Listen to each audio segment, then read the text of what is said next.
introduce a new model that's going to help us prioritize belonging. In the book, we respectfully challenge Maslow's hierarchy of needs. You probably remember Maslow's hierarchy of needs. He identified 6 needs that you and I have. But right in the middle, he stuck belonging.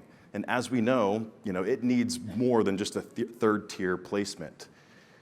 So to unpack this model, I'm going to use a story, but at the bottom there is you.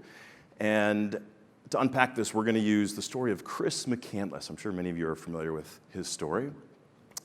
Those of you who aren't, Chris McCandless grew up in Atlanta. He graduated Emory University, and then he just wanted to detach from society. And so he just hiked across the U.S. and finally found himself in the middle of Alaska, where he lived in this abandoned bus in the middle of nowhere for a number of months. And so he initially, the core need he had along his journey was to live. He had to take all these odd jobs so that he could have money to find food, water, and shelter. He had to take care of that very initial and urgent need that is to live. But when he got out in the wilderness, his goal was to just live on his own and live off the land. And he had very minimal supplies. And so what he was trying to do, he wanted to learn. He wanted to learn about himself. He wanted to figure out how far he could push him. Learning is a core a need for you and I, because when we were all infants, we had to learn the language of our tribes that we could then communicate our needs. So learning is a core need for all of us. But here's the one need that Chris never quite satisfied, but he did realize it.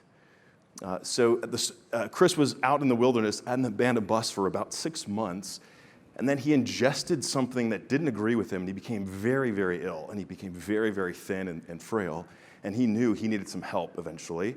And so he hiked back along the trail that he came, and he got to the river that he originally had crossed, but at that point it was really high, and it was flowing a lot faster, and he was so weak he couldn't cross it. So dejected, he went back to the bus, and he knew these were kind of the final moments of his life, and he's sitting in the back of the bus, and he's looking out across that gorgeous landscape that is Alaska, and he had this epiphany. There he was all alone. He thought that's what he wanted. He was a big introvert and thought, yes, I'm finally doing what I want. But in those final moments, these are the final words that he penned in his journal. He said, "Happiness is only real when shared." He knew in that moment that people pine for people. No matter how introverted you are, we pine for people, and it's all about connection.